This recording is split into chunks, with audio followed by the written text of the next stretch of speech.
Football ইতিহাসে সবচেয়ে বেশি ট্রফি জেতার রেকর্ডটা মেসি আগেই করে ফেলছেন। এখন সেটাকে পার করে 48-এ চলে আসছেন। কেউ কেউ অবশ্যই একটু বিতর্ক করার চেষ্টা করতেছেন যে এর মধ্যে একটা ট্রফি ফিফা স্বীকৃত না, তাই ওটা মেসির নামের পাশে যাবে না। ওকে, 47-এ মেনে নিলাম। সব ধরনের বিতর্ক আজকাল মেনে নিচ্ছি আমরা। এর মধ্যে নতুন করে বিতর্ক তৈরি করার চেষ্টা হচ্ছে যে মেসির ইফেক্টটা কেমন ছিল, ইম্প্যাক্টটা কেমন ছিল। এই যে 47টা ট্রফি জিতলো, এগুলো কি মেসি জিতছে নাকি মেসির জেতানো হয়েছে, মেসির টিমমেটরা মেসির হাতে তুলে দিছে? মানে আমি বুঝি যে এসব কথা শুনলে আপনাদেরও বিরক্তি লাগে এবং আমার উপরেও বিরক্ত হন যে এই সব জিনিস নিয়েও আলোচনা করেন। না, আলোচনা আসলে করা লাগে। আপনি যদি দীর্ঘকাল মূর্খা মেরে প্রশ্রয় দেন না, তাহলে এই জিনিসগুলো এস্টাবলিশ হয়ে যায়। ফলে এই জিনিসগুলো বলা দরকার যে মেসির এফেক্টটা কেমন ছিল, এই ট্রফি জয়ে মেসির ইম্প্যাক্টটা কেমন ছিল। এই জিনিসটা আমি গত কয়েকদিন ধরে একটু ঘোটাঘুটি করতেছি। আমি স্টার্সের লোক না, আমি এমনিতেই বলি যে ফুটবল নাম্বারের খেলা না, স্টার্সের খেলা না। তারপরেও আজকাল তো সব হাতের কাছে পাওয়া যায়, একটু ঘুটলে একটু পরিশ্রম করলে সবই পাওয়া যায়। ফলে আমি যেটা করলাম, আমি একটু বোঝার চেষ্টা করলাম যে গাণিতিকভাবে মেসির ইম্প্যাক্টটা কতটা। মেসি যেই যে 47টাই ধরি, আপনাদের হিসাবে 47টাই ধরি, 47টা ট্রফি জিতলো, এখানে মেসির ইফেক্টটা কতটা। মেসি না থাকলে কতগুলো ট্রফি এই দলগুলো জিততে পারতো। সে বার্সেলোনার হয়ে জিতছে, পিএসজির হয়ে জিতছে, আর্জেন্টিনার হয়ে জিতছে, আর্জেন্টিনা অলিম্পিক দলের হয়ে জিতছে, ইন্টার মিয়ামির হয়ে জিতছে। এর প্রত্যেকটা দলে যে ট্রফিগুলো জিতছে, এই ট্রফিগুলোতে তার অবদান কত এটা আমি বের করছি। বের করে এটা একটু আজকে একটু আপনাদের কাছে একটু বোরিং মনে হতে পারে, গল্প তো কম হবে আজকে। আমি একটু ওই স্লাইডে দেখাবো, স্ট্যাটিস্টিক্সগুলো দেখাবো, আর এগুলো নিয়ে একটু কথা বলবো যে মেসি ইম্প্যাক্টটা কতটা এই ট্রফিগুলো জয়ের পথে। দেখেন, এই গুজবটা, এটারে আমি গুজবই বলি, এই গুজবটা প্রথম ছড়ানো হলো হচ্ছে যখন মেসি বার্সেলোনায় খেলে। তখন একটা কথা ছড়ায় দেওয়া হলো যে ওখানে জাভি ইনিয়েস্তা আছে বলে বা বুস্কেটস আলবা আছে বলে মেসি এত কিছু জেতে। মেসির আসলে তেমন কোনো ভূমিকা নাই। ইভেন মেসির কারি কারি গোলের পরেও বলা হতো যে মেসি আসলে ওরা পাস দেয় বলে জেতে। মেসি যে একই সঙ্গে প্লেমেক করতেছে, সে প্লেমেকার হিসাবে যে জাভি ইনিয়েস্তার চেয়ে কম না, এই জিনিসটা কারো চোখে লাগতো না। এমন একটা ব্যাপার যে না, ও পারে না, ও গোলমুখে বোধহয় ট্যাপ ইন করার মতো বসে থাকে, ওরা দেয়, সে গোল করে। এটা যে কতটা মিথ্যে কথা সে তো আপনারা যারা ফুটবল দেখছেন তারা জানেন। তারপরেও এটাকে এস্টাবলিশ করার কম চেষ্টা করা হয় নাই। বিশেষ করে আর্জেন্টিনায় যখন সে কিছু জিততেছিল না, বারবার ফাইনালে যাচ্ছে, টিমরে একা টানতেছে, তারপরেও জিততে পারতেছে না, ট্রফি আসতেছে না। ওই 2008 সালে একটা অলিম্পিক, এছাড়া তো কোনো মেডেলই নাই আর্জেন্টিনার হয়ে তার। এই 2021-এর আগ পর্যন্ত এই কথাটাকে মোটামুটি তারা প্রতিষ্ঠিত করে ফেললো যে জাভি ইনিয়েস্তা বা বার্সেলোনা ছাড়া মেসিকে দিয়ে হয় না। ফলে এই কাউন্টারটা তো জবাব মেসি নিজেই পরে দিছে যে যেখানে গেছে সেখানে ট্রফি জিতাইছে। এখন মেসি কতটা জিতাইছে সেই তর্কটা তো তারা যে করে একেবারে আপনি উড়াই দিবেন কেন? উড়ায় না দেই, আমরা একটু শুনি তর্কটা। কারণ হচ্ছে যে আসলেই তো টেকনিক্যালি বলার সুযোগ আছে যে মেসি আসলে দলের অংশ হিসাবে জিতছে। দেখেন, বহু খেলোয়াড় বিশ্বকাপ জয়ী হিসাবে মেডেল পায়, আপনি তাদের নাম জানেন না। বহু খেলোয়াড় প্রত্যেক বছর বিশ্বকাপ জয়ী দলে অন্তত দুজন খেলোয়াড় এরকম থাকে। কোন দুজন বলেন তো? বিকল্প দুজন গোলরক্ষক। খুব বিরল ব্যতিক্রম ছাড়া ওই দুজনের তো মাঠে নামা হয় না। ফলে আপনি তাদের নামও জানেন না বেশিরভাগ ক্ষেত্রে। খুব বড় কোনো সাব না হলে, যেমন জেমস লেম্যানের মতো যদি না হয়, তাহলে সাধারণত এদের নামও কেউ ওইভাবে মনে রাখে না। তারপরে তারাও তো ট্রফি জয়ী। এখন মেসি কি এইভাবে ট্রফি জিতছে বেঞ্চে বসে বসে? আবার এমনও তো হতে পারে যে না, মেসি মাঠে নামছে কিন্তু পুয়ার পারফরমার ছিল, রাখতে হয় বলে রাখছে, সেই জন্য 47টা ট্রফির পাশে নাম আছে। ও আসলে এমন কিছু করে নাই। ও ওই কোনো ক্রমে মাঠে নেমে দলের অংশ হয়ে খেলছে, দলের সবাই জিতছে, ও তাইতে জিতছে। এরকম একটা ভাবনা ব্যাপারটা মেসি সম্পর্কে আলোচনার সময় সব সময় এইসব কথাবার্তা বলা হয়। আমরা স্ট্যাটিস্টিক্সের হেল্প নেই, এবং হেল্প নিতে গিয়ে আমি চমকায় গেছি বার্সেলোনার স্ট্যাটিস্টিক্স দেখে। প্রথমত আমি বুঝতে চাইছি যে মেসি যে এই যে এতগুলো গোল অ্যাসিস্ট করছে, 1300-র উপরে গোল কন্ট্রিবিউশন তার, গোল এবং অ্যাসিস্ট মিলায়। তো এইটা আসলে কতটা প্রভাব ফেলছে এবং এইটা আসলে তার ওই দলের যে পারফরমেন্স, এটা কতটুকু। এটা আমি ভাবছিলাম যে ইন্টার মিয়ামিতে অনেক শতাংশ হবে, আর্জেন্টিনায়ও বেশ শতাংশ হবে, কিন্তু বার্সেলোনায় আসলে এটা খুব বেশি না। আর বার্সেলোনার ওর পাশে সবসময় কারা খেলছে, আপনি একদম শুরুর দিকে যদি দেখেন রোনালদিনো খেলছে, পরে অরি খেলছে, তারপরে সে তো নেইমার, সুয়ারেজ, এই দুই পাশে দুজন ভয়ানক স্ট্রাইকাররা রেখে খেলছে। মানে কখনোই তো মেসি মূল গোল স্কোরারও ছিল না, মূল প্লে মেকারও ছিল না। তাহলে মেসির তো ওখানে অবদান কম থাকার কথা। আপনি শুনলে খুবই অবাক হবেন, যে বার্সেলোনায় মেসি 39.5% গোলের কারণ ছিল। 39.5%। মানে বার্সেলোনায় সে যে টাইমটা খেলছে 2004 থেকে 2021, এই টাইমটায় বার্সেলোনা যত গোল করছে তার 39.5% মেসির প্রত্যক্ষ অবদান ছিল। অর্থাৎ ওই গোলগুলো হয় মেসির পা থেকে আসছে, নতুবা মেসির ফাইনাল পাস, মানে যেটাকে আমরা অ্যাসিস্ট বলি, অ্যাসিস্ট থেকে আসছে। বোঝেন বার্সেলোনার মতো টিমে। এর ভিতরে আপনার মনে রাখতে হবে প্রথম 3-4 বছর কিন্তু মেসি রেগুলার মাঠেই নামতো না, ইনজুরি টিনজুরি, তারপর বাচ্চা বয়স সবকিছু মিলায় ওই সময়ে কিন্তু গোলে কন্ট্রিবিউশন তার পরের চেয়ে অনেক কম। সেগুলো আমরা আস্তে ধীরে ব্রেকগুলো দেখব যে কিভাবে মেসি গোল কন্ট্রিবিউশন আস্তে আস্তে ওখানে বাড়ছে। তার আগে একটু ওভারঅল আলোচনা করি যে যে কয়টা টিমে খেলছে প্রত্যেকটা টিমে টোটাল গোলে তার অবদান কেমন। সবচেয়ে কম অবদান হচ্ছে ইয়েতে পিএসজিতে 27.9% গোলে মেসির সরাসরি অবদান ছিল। দেখেন 27.9% হচ্ছে তার ক্যারিয়ারের লোয়েস্ট কোনো টিমের টোটাল গোলে তার অবদান। এইটা কিন্তু আপনি ওয়ার্ল্ড ওয়াইড যে কোনো ফরওয়ার্ড, সেটা প্লেমেকার ফরওয়ার্ড হোক আর স্ট্রাইকার ফরওয়ার্ড হোক, যে কোনো ফরওয়ার্ডের জন্য স্বপ্নের নাম্বার। মানে আপনি তো 11 জনের একজন হিসাবে খেলেন, যদি ফরওয়ার্ড লাইনও দেখেন তাও 4-5 জনের একজন হিসাবে খেলেন, তার মধ্যে আপনি প্রায় 30% গোল আপনি করতেছেন। এটা কিন্তু যে কোনো লোকের জন্য স্বপ্ন। সেটা হচ্ছে মেসির জীবনের লোয়েস্ট পিএসজির হয়ে। বার্সেলোনাটা তো বললামই যে 39.5%, সবচেয়ে বেশি ইন্টার মিয়ামিতে জয়েন করার পরে এখন পর্যন্ত সলিড 40% গোলের প্রত্যক্ষ অবদান হচ্ছে মেসির। ইন্টার মিয়ামি এই সময়ে মোট যত গোল করছে তার মধ্যে 40% গোলই আসছে মেসির সরাসরি অবদান থেকে। আর্জেন্টিনায় এই শতাংশটা বেশ কম, পিএসজির চেয়ে একটু বেশি, ওখানে 29.3%। এখন আর্জেন্টিনা আপনার মনে রাখতে হবে যে 2010 পর্যন্ত আর্জেন্টিনার হয়ে মেসি খুব বেশি গোল বা গোল অ্যাসিস্ট কোনোটাই করে নাই। এটার জন্য দুর্ভাগ্য দায়ী ছিল, মেসিকে ইউজ করারও সমস্যা ছিল।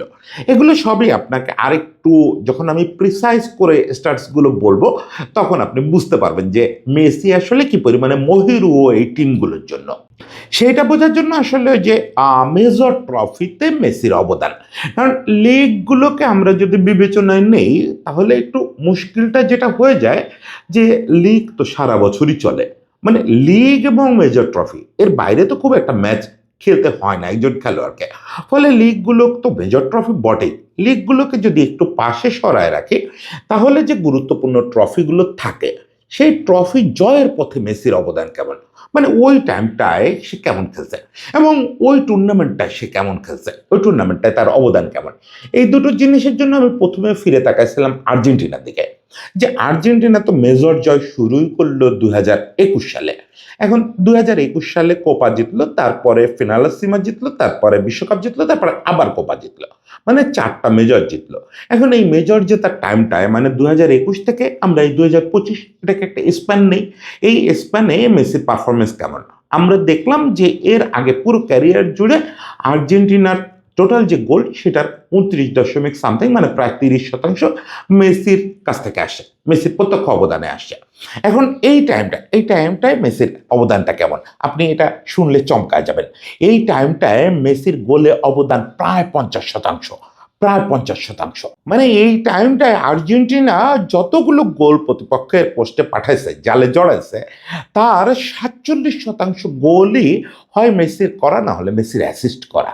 বুঝতে পারতেছেন এটা? আপনি ইমাজিন করতে পারেন যে একটা লোক বুড়ো হয়ে গেছে 2021 সাল যখন সে বার্সেলোনা ছেড়ে দিছে, তারপরে এসে সে আর্জেন্টিনার দলের 47% গোলে অবদান রাখতেছে, এবং যে সময়টায় আর্জেন্টিনা তার গুরুত্বপূর্ণ ট্রফিগুলো জিতলো। এতেও আপনি আসলে পুরো চিত্রটা বুঝলেন না। কেন বুঝলেন না? কারণ এই সময় তো প্রচুর ফ্রেন্ডলি ছিল, বিশ্বকাপ বাছাই পর্বের ম্যাচ ছিল, ওগুলোতে তো অনেক সময় মেসির ফুল এফোর্টটা আমরা পাই নাই। বা এমনও হইতে পারে, আমরা তর্কের খাতিরে ধরে নেই যে মেসি ওখানে ভালো করছে বলে 47% অবদান হয়েছে, মূল টুর্নামেন্টে মেসি ভালো করে নাই। মূল টুর্নামেন্ট মেসি এমনি এমনি কাটায় গেছে, নক আউটে গোল করতে পারে না, লিডারশিপ নাই, তাই না? তাহলে আমরা মূল টুর্নামেন্টগুলোর ক্ষেত্রে দেখি এই যে চারটা মেজর, এই চারটা মেজরে মেসির অবদানটা কতটুকু, কন্ট্রিবিউশনটা কতটুকু, সেটা হচ্ছে 60%। Can you believe it? Can you believe it যে যে লোকটা ফ্রেন্ডলিতে বা বিশ্বকাপ বাছাই পর্বে সহ 47% গোল করে, মেজর আসলে তার সেই পার্সেন্টেজটা, সেই কন্ট্রিবিউশন পার্সেন্টেজটা 60-এ উঠে যায়, একদম 60-এ। মানে এই যে চারটা টুর্নামেন্ট জিতছে আর্জেন্টিনা, এখানে মোট গোলের, আর্জেন্টিনার মোট গোলের 60%ই আসছে মেসির সরাসরি পা থেকে অথবা তার অ্যাসিস্ট হিসাবে। আমরা একটু ব্রেকডাউন করে চারটা ইভেন্ট দেখি। প্রথমে বলি কোপা আমেরিকা 2021। কোপা আমেরিকা 2021-এ মোট আর্জেন্টিনা গোল করছিল 12টা, তার মধ্যে 9টা গোলই মেসির অবদান ছিল, 4টা গোল 5টা অ্যাসিস্ট, মানে 75%। Can you believe it? 75% goal মেসির সরাসরি অবদানে আসে। এরপর ফিনালোসিমাতে 3টা গোল করছে আর্জেন্টিনা, 2টা অ্যাসিস্ট করছিল, ওখানে মেসি কোনো গোল করে নাই, মানে 67% গোলে অবদান তার। বিশ্বকাপ 2022, 15টা গোল করছে আর্জেন্টিনা, 10টা গোলে সরাসরি অবদান মেসির, হয় মেসি গোল করছে না হলে মেসি গোল করাইছে, মানে এটা 67%। হ্যাঁ, কোপা 2024, এটাতে মেসির অবদানটা অনেক কমে আসছে। এটা সম্ভবত নির্দিষ্ট কোনো টুর্নামেন্টে মেসির গত 5-7 বছরের ভিতরে সবচেয়ে কম অবদান, 22%। সেটা কারণ আপনারা জানেন যে একে হচ্ছে গত কোপায় মেসির যে পজিশন ছিল, মেসি তো এখন বয়সের কারণে জাতীয় দলে তার পজিশনটা একটু চেঞ্জ করে ফেলছে, ফলে ওইটা একটা প্রভাব ফেলছে। আর দ্বিতীয়ত হচ্ছে তাকে ইনজুরি নিয়ে খেলতে হয়েছিল। তারপরে এসব অজুহাত আমি কখনো দিই না। টোটাল তো 60% তার মেজর ট্রফিতে, আর্জেন্টাইন মেজর ট্রফিতে তার অবদান হচ্ছে 60% গোলে। মানে এরপরে আমার মনে হয় না যে আলোচনা আর কন্টিনিউ করা উচিত। আমার মনে হয় এ পর্যন্ত যদি কেউ শুনে থাকেন তিনি আমারে অলরেডি ঝাড়ি দেওয়ার কথা, যে ভাই আপনি এরপরেও কার জন্য আলোচনা করতেছেন। এইটুকু শুনলেই তো বুঝতে পারার কথা যে লিওনেল মেসি কি, লিওনেল মেসি যখন যে দলের হয়ে খেলে সেই দলের জন্য কি করে। না, আমরা তারপরেও আরো একটু ব্রেকডাউনে যাব। কেন? মেসিকে দুর্বল করতে ইউসিএলটাকে সামনে আনা হয়। অনেকে ইউসিএল এর টোটাল গোল যেহেতু মেসি 2 নম্বরে আছে, মেসি যেহেতু ওখানে টপে নাই, ইউসিএলটাকে মেসির একটা দুর্বলতা হিসেবে দেখানোর চেষ্টা করে যে না, মেসি ইউসিএল এ ভালো না। ইউসিএল মেসির আমলে আর্জেন্টিনা 4টা জিতছে বটে, কিন্তু ওটা মেসির কোনো অবদান নাই। হ্যাঁ সত্যি, একটা ইউসিএল এ মেসির কোনো অবদান নাই। সেটা হচ্ছে 2005-06 মৌসুমে মেসি যে ইউসিএলটা জিতলো, এটা অ্যাকচুয়ালি মেসির ইউসিএল না, এটা রোনালদিনহোর ইউসিএল। মেসি ওই সময় অতিথি শিল্পীর মতো ছিল, বাচ্চা মানুষ, কেবল অভিষেক হয়েছে। আর বার্সেলোনা ওই টুর্নামেন্টে 24টা গোল করছিল, মেসি মাত্র 1টা গোল করছে, 1টা অ্যাসিস্ট করছে। এর একটা বড় কারণ আপনারা জানেন, নকআউট পর্বে মেসি খেলতেই পারে না এই ইনজুরির জন্য। তারপরে তো রেগুলার 11 পাওয়া তার জন্য কঠিন ছিল, আর ওই টিমে সে আসলে বাচ্চা ছিল, ফলে মাত্র 8.33% অবদান। তাহলে আপনার মনে হচ্ছে বাকি ইউসিএল গুলোতে বোধহয় তাই হবে। ওকে, একটু লেটস সি, একটু সামনে আগাই। 2008-09 মানে মেসি 3টা ইউসিএল বার্সেলোনাকে জিতেছে।